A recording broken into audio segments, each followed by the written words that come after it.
জন্য কপাল মন্দ কার? সেজদা নাই যার। বলেন কপাল মন্দ কার? হ্যাঁ হ্যাঁ হ্যাঁ, কসম আল্লাহ, মূলত ওই ব্যক্তির কপাল মন্দ যেই ব্যক্তির কপালে সেজদা নাই। নাই তো ব্যবসায় লস খাওয়া, টাকা মাইর খাওয়া, পয়সা হারাইয়া যাওয়া, আপনার 2-4 লাখ টাকা ধরা খাইয়া যাওয়া, এটা কপালের দোষ না। আপনার বুদ্ধি কমের কারণে, আপনি সিটারের খপ্পরে পড়ছেন, আপনি বাটফারের লগে ব্যবসা করছেন, ইত্যাদি ইত্যাদি হইতে পারে। তাহলে এইটার কারণ প্রত্যেক মানুষের দুনিয়াবি আর্থিক কোনো লসের কারণ কপাল খারাপ এই জন্য না, তোর বুদ্ধি কম অথবা লোক মন্দ পড়ে বইছে, মাল 2 নম্বর পড়ে গেছে, এটা তো হলো এটার সমস্যা। কপালের কি সমস্যা? কপাল খারাপ তার, সেজদা নাই যার। এজন্য সেজদাবিহীন যুবক, সেজদাবিহীন কিশোর, সেজদাবিহীন মুসলমান, শুক্রবারে শুধু 2 রাকাত নামাজ পড়িলে 1 সপ্তাহ নামাজ হয়ে যায়। আপনি এত সহজ কথাটা বুঝা লাইলেন, আমরা বুঝলাম না কেন? ওটা এই বলেন না কেন? কোন বাটপারে বলছে এটা? বলেন। কোন হুজুর তো দূরে থাক, কোন বাটপারে বলছে কিনা আপনারে যে হে মুসলমানের বাচ্চা, শুধু শুক্রবারে 2 রাকাত নামাজ পড়লে চলে আর 1 সপ্তাহ নামাজ পড়তে হয় না? তা কোন সিটারে বলছে আপনারা? মুসলমানের উপরে জুমার নামাজ ফরজ না 5 ওয়াক্ত নামাজ ফরজ? তো তাহলে নামাজ কয় ওয়াক্ত ফরজ? তো আপনি এটা আলগা করলেন কেন? কোরআন শরীফের এটা মনে করেন আপনি এই পুরা কোরআন শরীফ থেকে আপনার বুঝে ধরছে না, এরকম 2টা আয়াত আপনি এনতে সরাইলাম। অনুমতি আছে তো তার আপনি এটা কেমনে, আপনি এই ভাগ করলেন কেমনে যে বেকুব যারা হেরা পরে 5 ওয়াক্ত, আমি বুদ্ধিমান আমি পড়ি 1 ওয়াক্ত? বলেন আব্বা, বলেন। আমার কিশোর ভাই, যুবক ভাই, আমি হাত জোড় করে অনুরোধ, প্রিয় ভাই আমার, সন্তান আমার, বন্ধু আমার, ফজরের নামাজ মুমিনের নামাজ। ফজরের নামাজ ঈমান আর নেফাকের পার্থক্য, মুমিন না মুনাফিকের পার্থক্য। ফজরের নামাজ আজিমুশান নামাজ। ফজরের নামাজ এমন নামাজ যেই ফজরের নামাজ যে পড়ে না তার উপরে রাত্রির ফেরেশতা লানত দেয়। ফজরের নামাজ যে পড়ে না তার উপরে দিনের ফেরেশতাও লানত দেয়। ফেরেশতা তাকে লানত দিতে দিতে যায়, তোর উপরে আল্লাহর লানত পড়ুক। 5 ওয়াক্ত নামাজ পড়ে, বলেন ইনশাআল্লাহ, বলেন ইনশাআল্লাহ। খামখেয়ালি করেন না, খামখেয়ালি। হুজুর ইজ্ঞা বালাই কইছে, উনি খারাপ কইছে, উনার ওয়াজে লোক হইছে, উনার ওয়াজে লোক হইছে না, উনার ওয়াজটা সাবসে বালা। যার কথায় পরিচিতি অপরিচিতি কোনো দরকার নেই, আপনার আখেরাত দরকার। আমাদের কি দরকার বলেন না? আখেরাত। পৃথিবী চিনলেও আখেরাতে হিসাব দিতে হবে, না চিনলেও আখেরাতে কি দিতে হবে? হিসাব দিতে হবে, হিসাব দিতে হবে। একটা গুনাহ ছাড়েন, একটা গুনাহ। এই বাবা, একটা গুনাহ ছাড়েন, আমিও আপনিও। নারীর ছবি দেখো না বাবা, অশ্লীল উলঙ্গ দৃশ্য দেখো না আব্বা, নারী ছবি, জিনা ব্যভিচারের দৃশ্য। খোদার কসম বলছি, আল্লাহ কোরআনে বলছে, নারী পুরুষ ছেলে মেয়ের বিবাহ বহির্ভূত হারাম সম্পর্ক যারা করবে, রবের ওয়াদা এটা, আল্লাহর ওয়াদা এটা, আমি তারে দুনিয়াতেও বেইজ্জতি করব, আমি তারে আখিরাতেও বেইজ্জতি। এটা আল্লাহর ওয়াদা, সূরা নূরের মধ্যে আছে। আল্লাহ বলছে, আমি তোকে দুনিয়াতেও অপমান করব, আমি তোকে আখিরাতেও, তোর দুনিয়াও জাহান্নাম বানায় দেবো, তোর আখিরাতও জাহান্নাম বানায় দেবো। আল্লাহ বলেন, মুসলিম জনসমাজে যারা অশ্লীলতা ছড়িয়ে দেয়, আর অশ্লীলতা বলাই হয় আজিনা ওমা আশবাহুহু, অর্থাৎ ব্যভিচার, জিনা, নারী পুরুষের অবাধ মেলামেশা এবং তৎসংশ্লিষ্ট যাবতীয় বিষয়।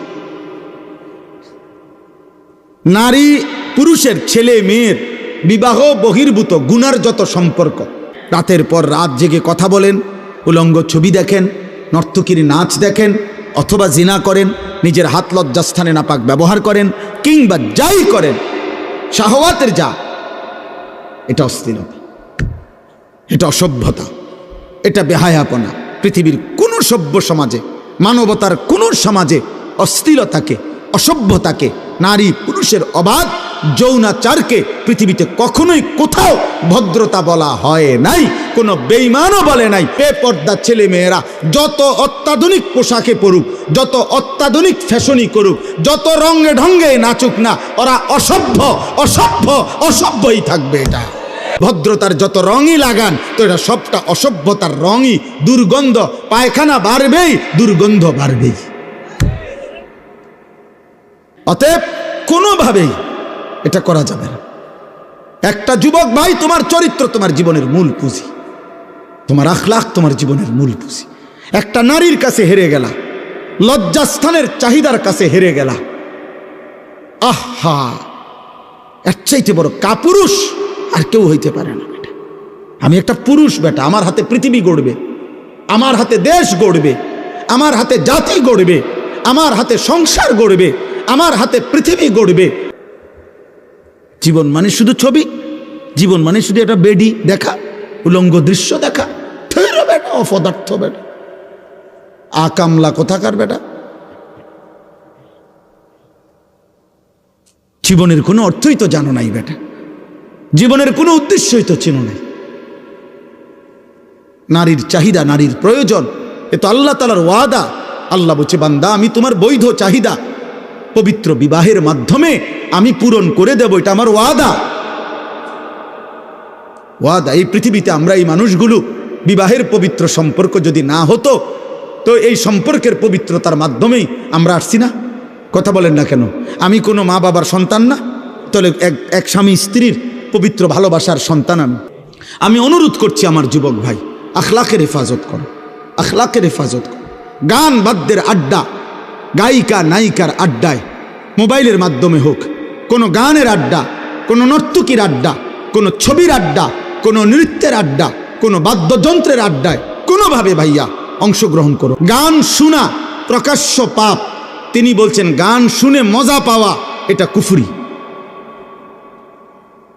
কুফরি, খোদার কসম এটা কুফরি। তিনি বলছেন, কোরআনে আল্লাহ বলছে গান, বাদ্য, গায়িকা, গানের আসর, নৃত্যের আসর, বাদ্যযন্ত্রের আসর যারা জমায়, উলাইকা লাহুম আযাবুম মুহিন, আমি আল্লাহ তাদের জন্য অত্যন্ত লজ্জাজনক, দ্বারের নামে, ব্যক্তির নামে, আউলিয়ার নামে, পীরের নামে, মুর্শিদের নামে, অধর্মের নামে, সিনেমার নামে, নাটকের নামে, নায়ক নায়িকার প্রেমের নামে, ভালোবাসার নামে, যেই কোনো নামেই বাদ্যযন্ত্র বাজাইলে, গান গাইলে, ভক্তিমূলক হোক আর অভক্তিমূলক, হারাম, এটা হারাম, এটা হারাম, এটা হারাম। যেখানে টুং টুং টুং টুং করে সেখানেই ইবলিস বাঁশি বাজায়। আমার কথা যদি বুঝে না ধরে, বলে না আরো হুজুরে তো আপনি যেটা বুঝে ধরে আপনি সেটা ধরে, আমারটা আমি বলছি, আমি জানি যে দূর, আমার ফুজি যে দূর, আমি বলছি এর দূর, এতে ভালোটা আপনি বলেন, কিন্তু আমারটা আমি বললাম। কোন মুসলমান, কোন ইমানদার খোদার কসম গান পছন্দ করতে পারে না। শেষ জামানায় আমার উম্মতের চেহারা এই গান, বাদ্য, মদ, নেশা, জুয়ার আসক্ত ব্যক্তির চেহারা মানুষের সুরত বদলিয়ে পশু জানোয়ারের আকৃতি হয়ে যাবে। কোনো দিন হয়তো দেখবে সে, কোনো এক জেনারেশন হয়তো দেখবে বান্দর হয়ে গেছে, শুকর হয়ে গেছে।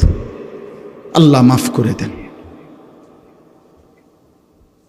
কোনোভাবেই না, কোনোভাবেই না। অতএব কোনোভাবেই আপনারা আপনাদের ছেলে মেয়েদেরকে, আপনাদের নিজেদেরকে, বয়স্ক মানুষ চা দোকানে বৈশা চা খাইতেন গেছেন, টেলিভিশন দেখেন কেন? আপনি মরতেন না?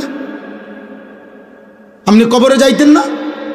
মাতবুরি করেন, আপনি ফুট 3 জন বিদেশ, হ্যাঁ, বিল্ডিং করে লাইছেন, বাজার সদাই ঠিক মতো চলতেছে, খাইয়া দাইয়া কোনো অসুবিধা নাই, তো খাইয়া দাইয়া না অসুবিধা নাই, কবরে না অসুবিধা। আপনার বুঝি কইছে খাইয়া দাইয়া অসুবিধা হইব, খাইয়া দাই আর কয় টাকা, ফাঙ্গাস তেলাপিয়া দামে কত, অসুবিধা কি তৈত? এই বাজার সদাই চলার জন্য তো ফুতে একজন বিদেশ গেলে চলে, বিল্ডিং একখানার কয় টাকা খরচ। আজ দুনিয়ার অসুবিধা তো শেষ হবে, আগামী দিনের আখেরাতের অসুবিধা তো শেষ হবে না, শেষ হবে না রে বাপ, শেষ হবে না। আল্লাহ আমাদেরকে মাফ করে দেন, আল্লাহ আমাদেরকে মাফ করে দেন। মদ জুয়ার আসক্তি থেকে আমার মহল্লার যুবক ভাই, বাঁচো ভাইয়া, মদের নেশা থেকে বাঁচো, জুয়ার নেশা থেকে বাঁচো। আল্লাহ রসুল সাল্লাল্লাহু আলাইহি সাল্লামের একটা সাংঘাতিক হাদিস বলি আমি। নবী সাল্লাল্লাহু আলাইহি সাল্লাম বলছে, সবাই শোনেন, শুনতেছেন? খোদার কসম, বিশুদ্ধ হাদিস। নবীজি বলেন, কেউ যখন জিনা করে এবং মদ পান করে, দেখবেন, মনে রাখবেন, নারী, হ্যাঁ, মদ, এরপরে গান বাদ্য, এই তিন জিনিস এক খতিয়ানে, এটা একই দাগের, এক খতিয়ানে তিন দাগ। এক দাগে নারী, আরেকটা হলো আপনার মদ নেশা, আর হলো গান। যেখানে গান বাদ্যের আসর, যেখানে মদের ব্যবস্থা আছে, সেখানে নারীও আছে, সেখানে আপনার কি গান বাদ্য আছে। আর এই তিনটা একই খতিয়ানে তিন দাগ। বুঝছেন নি হিসাবটা আমার?